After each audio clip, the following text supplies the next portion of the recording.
ഇന്ന് ദുഃഖവെള്ളിയാഴ്ചയാണ്. ഈ ദിനങ്ങളിലെ ഏറ്റവും ദുഃഖാർദ്രമായിട്ടുള്ള ഘനീഭവിച്ചിട്ടുള്ള ഒരു ദിവസമാണിന്ന്. യേശു കുരിശിൽ തൂങ്ങി മരിക്കുന്നു. യേശുവിനെ കുരിശിൽ തറയ്ക്കുന്ന ആ സമയത്ത് അവിടുത്തെ ഒറ്റിക്കൊടുത്തവൻ ഉറക്കെ വിളിച്ചു പറഞ്ഞു, ഞാൻ നിഷ്കളങ്ക രക്തത്തെ ഒറ്റിക്കൊടുത്തു എന്ന്. വിധി പ്രസ്താവിക്കുന്നതിനായിട്ട് സിംഹാസനത്തിലിരിക്കുന്ന നാട്ടുപ്രമാണി പീലാത്തോസ് വിളിച്ചു പറഞ്ഞു, ഈ മനുഷ്യനിൽ ഒരു തെറ്റും ഞാൻ കാണുന്നില്ല എന്ന്. അന്തഃപുരത്തിൽ നിന്ന് പീലാത്തോസിന്റെ ഭാര്യ ക്ലോഡിയ ആളയച്ച് അറിയിച്ചു, ആ നീതിമാന്റെ കാര്യത്തിൽ ഇടപെടരുത് എന്ന്. കുരിശുമരണത്തിന് മേൽനോട്ടം വഹിക്കുന്നതിനായിട്ട് നിയോഗിക്കപ്പെട്ട ശതാധിപൻ എല്ലാ ജനങ്ങളോടുമായിട്ട് വിളിച്ചു പറഞ്ഞു, ഇവൻ സത്യമായും ദൈവസുതനാണ് എന്ന്. എന്നിട്ടും നമ്മുടെ കർത്താവ് കുരിശിൽ തൂങ്ങി മരിക്കേണ്ടി വന്നു. കുരിശ് എന്ന് പറയുന്നത് ഈശോ മരിക്കുന്ന ആ കാലയളവിൽ ഏറ്റവും മ്ലേച്ഛമായിട്ടുള്ള നികൃഷ്ടമായിട്ടുള്ള ഒരു മരണ ഉപാധിയായിരുന്നു. A torturing instrument. നമുക്ക് മറ്റുള്ള ആ ഉപകരണങ്ങളെക്കുറിച്ച് പറയാം. വാളുണ്ട്, കുന്തമുണ്ട്, വെട്ടുകത്തിയുണ്ട്. ഇവയൊന്നും അത്ര മ്ലേച്ഛമായിരുന്നില്ല. പക്ഷെ കുരിശ് ഏറെ മ്ലേച്ഛമായിട്ട് കണക്കാക്കി. പക്ഷെ ആ കുരിശിനെ ഇന്ന് രക്ഷയുടെ അടയാളമാക്കി ഈശോ മാറ്റിയിരിക്കുന്നു. ഞാനിവിടെ നിന്നുകൊണ്ട് ഒരു വെട്ടുകത്തിയെടുത്ത് അല്ലെങ്കിൽ ഒരു വാളെടുത്ത് നിങ്ങളെ ആശീർവദിക്കുകയാണെങ്കിൽ നിങ്ങളത് അരോചകമായിട്ട് അതിനെ കണക്കാക്കും. അതേ സമയത്ത് ഞാനൊരു കുരിശെടുത്ത് നിങ്ങളെ ആശീർവദിക്കുകയാണെങ്കിൽ നിങ്ങൾ ഭയഭക്തിയോട് കൂടിയിട്ട് ശിരസ് നമിക്കും. അപ്പോൾ നികൃഷ്ടമായിട്ടുള്ളൊരു ഉപകരണത്തെ രക്ഷയുടെ ഉപകരണമാക്കി ക്രിസ്തുനാഥൻ മാറ്റി. സെപ്റ്റംബർ 14 കത്തോലിക്ക സഭ ഒരു പ്രത്യേക തിരുനാൾ ആഘോഷിക്കുന്നുണ്ട്. കുരിശിന്റെ മഹത്വീകരണ തിരുനാൾ, the Exaltation of the Holy Cross. എങ്ങനെയാണ് ഈ ഉപകരണം മഹത്വീകരിക്കപ്പെട്ടത്? അത് ക്രിസ്തുനാഥന്റെ ബലിയർപ്പണത്തിലൂടെയാണ്. അവിടുത്തെ ജീവിതത്തിലുടനീളം അവിടെ നിന്ന് നടന്നു നീങ്ങിയത് കുരിശിന്റെ നിഴലിലൂടെയാണ്. പറവകൾക്ക് കൂടുകളും കുറുനരികൾക്ക് മാളങ്ങളുമുള്ള ഈ ലോകത്ത് തലചായ്ക്കാൻ ഇടമില്ലാതെ കണ്ട് നടന്നു നീങ്ങിയ കർത്താവ് അവിടത്തേക്ക് വിഭ്രാന്തി പ്രാപിച്ചിരിക്കുകയാണ് എന്നാരോപിച്ചുകൊണ്ട് അവിടുത്തെ ബലമായി പിടിച്ചു കൊണ്ടുപോകുന്നതിനായിട്ട് തുനിയുന്ന വീട്ടുകാർ, അങ്ങിൽ കുറ്റമാരോപിക്കുന്നതിനായിട്ട് പിന്നാലെ നടക്കുന്ന മതനേതാക്കന്മാർ,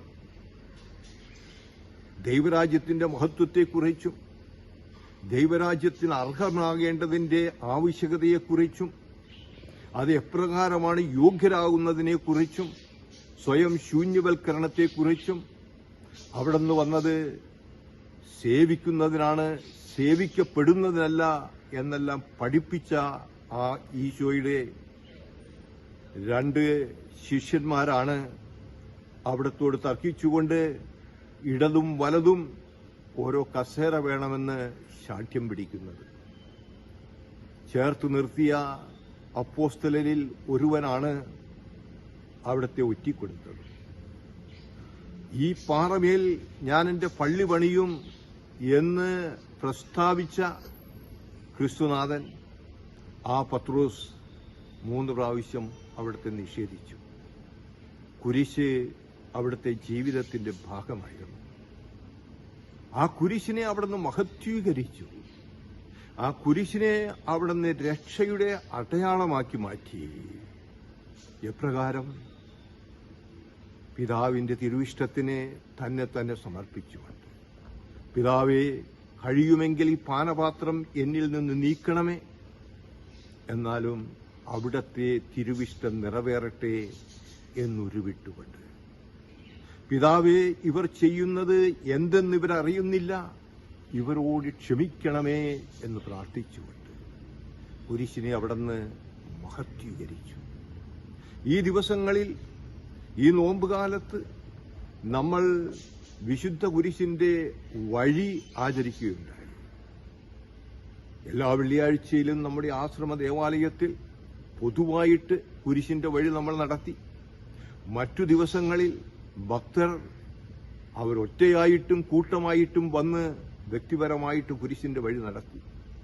ആ കുരിശിന്റെ വഴിയിൽ 8ാമത്തെ ആ സ്ഥലത്ത് നമ്മൾ എത്തുമ്പോൾ നമ്മൾ വായിക്കുന്നത് ഇപ്രകാരമാണ്: ഓർസലേം നഗരത്തിലെ സ്ത്രീകൾ വാവിട്ട് കരഞ്ഞുകൊണ്ട് കർത്താവിനെ ആശ്വസിപ്പിക്കുന്നതിനായിട്ട് മുന്നോട്ട് വരുന്നു.